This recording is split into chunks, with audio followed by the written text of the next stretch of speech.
Good morning, everyone. My name is Enrique Muñoz, and I will present the work entitled A 30-Year Analysis of Trajectories of Evolution of Mountain Cattle Farming Systems in the Spanish Pyrenees. This work has been accomplished by the Agri-Food Research and Technology Center of Aragon, thanks to the support of the GenTORE project. Mountain agroecosystems, which constitute a third of Europe's land area and hold 17% of its population, deliver crucial provisioning, regulating, and cultural services to society.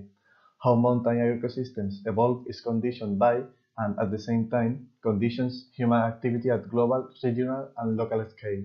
Adaptation at household and local level to socioeconomic changes such as agricultural policies, market changes, or increasing the opportunity cost of labor determine the different trajectories of evolution of rural areas in general, and cattle farming systems in particular. Therefore, understanding the diversity of current states and past trajectories can generate relevant knowledge to better contextualize and support optimal agricultural policy strategies for future changes. In this context, the objective of this study was threefold. First, to analyze the main changes occurred in cattle farming systems in the Spanish Pyrenees from 1990 to 2018. Second, to identify the different trajectories of evolution of farms that have taken place. And third of all, to determine the key drivers of those trajectories at global, regional, and household levels.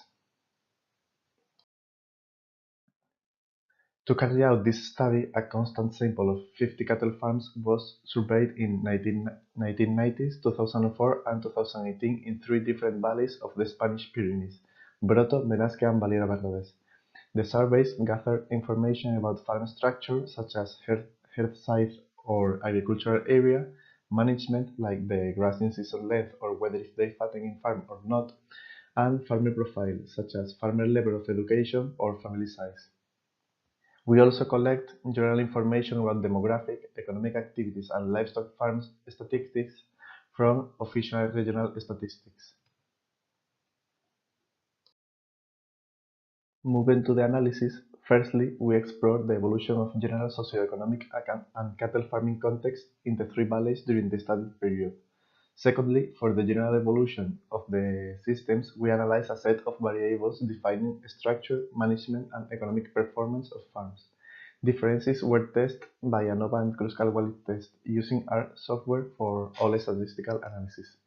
Then we select 9 variables for an in-depth analysis of trajectories of evolution. These variables were utilized agricultural area, herd size, livestock unit per work unit, percentage of income from fattening per total output, grazing season length, variable cost per livestock unit, gross margin without subsidies per work unit, stocking rate, and percentage of herd using mountain pastures.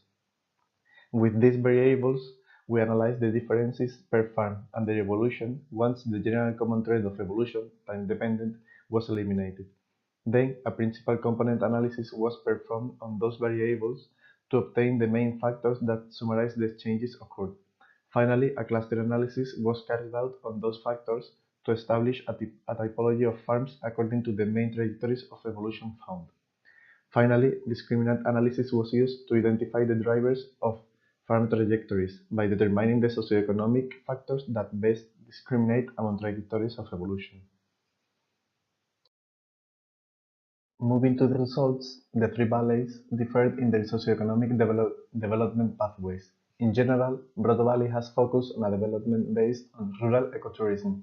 While maintaining a constant population, the main economic activity in the valley has moved from agriculture to services, which currently involve around 80% of the working force.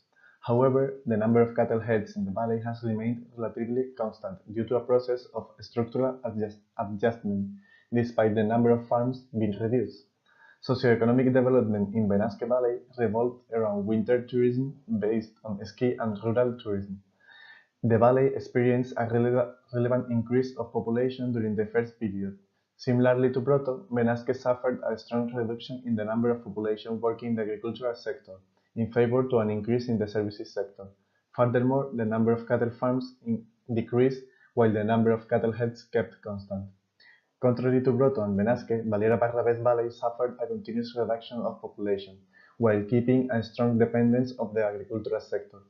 Despite the percentage of population working in agriculture has slightly decreased, it still accounts for 40% of the labor force of the valley. The number of cattle heads increased slightly, and the number of cattle farms decreased. There have been very few examples of longitudinal studies that monitor actual farm data from surveys, despite the importance of such studies for understanding farm management and development strategies to survive and adapt.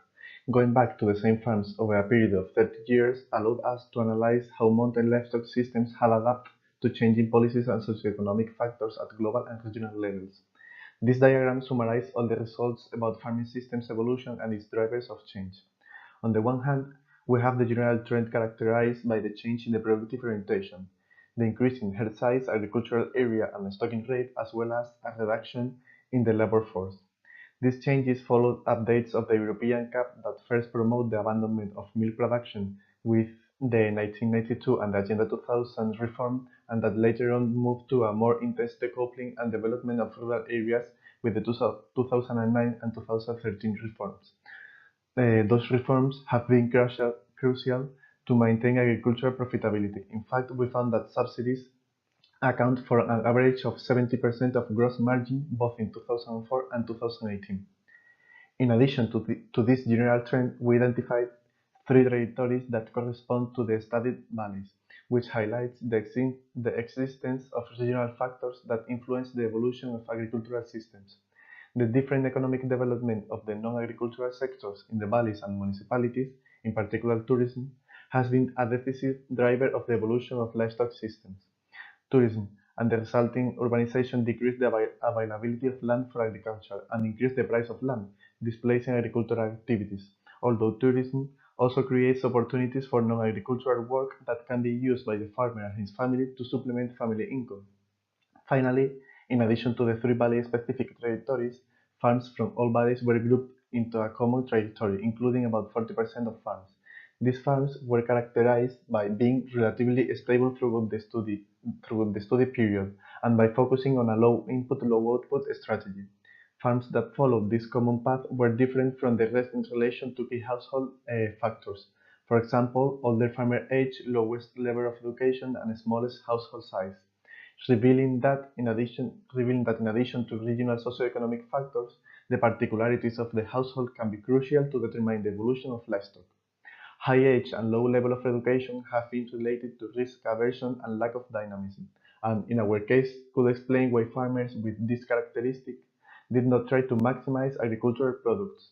In addition, these farms had the smallest household size, which could indicate a greater problem of lack of successions and as a consequence a lack of farmer interest in agricultural investment with long or medium-term returns. The weakening of family farming traditions clearly upsets the process of incorporation of young farmers, causing the abandonment of family farms. The study's findings have three key implications for agricultural and rural development policies. First, the fact that farms in different regions follow different trajectories of evolution and the similar global and regional drivers highlights the need to better target agricultural policies and assess their impact. For this, European and national statistics should improve the monitoring and evaluation of farms, carrying out annual monitoring on constant samples of farms disaggregated by agroecosystems and management practices. Secondly, we've shown that the maintenance of mountain agricultural activity depends to a great extent on social factors. In fact, 85% of farms that stopped their activity during the second period did so due to a lack of successors. Therefore, policies focused on fostering generational farm rotation are clearly not achieving their goals, and aging farmers is becoming the most pressing issue for the future of mountain agriculture. Third, we show that agricultural profitability strongly depends on CAP subsidies. However, the distribution of subsidies is concentrated in a minority of farmers according to the size of the farm, rather than in social and environmental results. The need to transform subsidies into payments for ecosystem services has been pointed out in several studies as a possible way forward for agricultural and environmental policies. In this sense, greater integration of the CAP with other European policies, such as the Natura 2000 network and the Sustainable Development Goals will increase the coherence, efficiency, and equity of public policies. As final remarks, this study contributes to the understanding of change in mountain livestock in the last 30 years, showing how the trajectories of evolution of livestock in the Spanish Pyrenees results from the interaction of factors at the European, regional, and household levels. At the European level, agricultural policy had an enormous influence, resulting in high economic dependence on subsidies, increased herd size, and a reduction in the workforce. Variable costs decreased in parallel with an increase in grazing and a change in production orientation. At the regional level, tourism generates a scenario of labor and land competition in some valleys, but also the possibility of extra income for the household. This circumstance, together with the dependence of subsidies, is causing a tense relationship between agriculture and tourism. At the farm level, household factors were crucial to determine the specific trajectory followed by the farm. Under similar global and regional conditions, different pathways of socioeconomic development occurred depending on factors such as farmer age, education level, and household size. However, 40% of farms showed limitation in adapting to changes, which questions their ability to face future challenges. The ability of farms to maintain their adaptability or resistance to change while maintaining their economic and social viability will likely determine the future of livestock systems in the European mountain areas. And that's it. This study has been published in Agricultural Systems. Thank you everyone for your attention.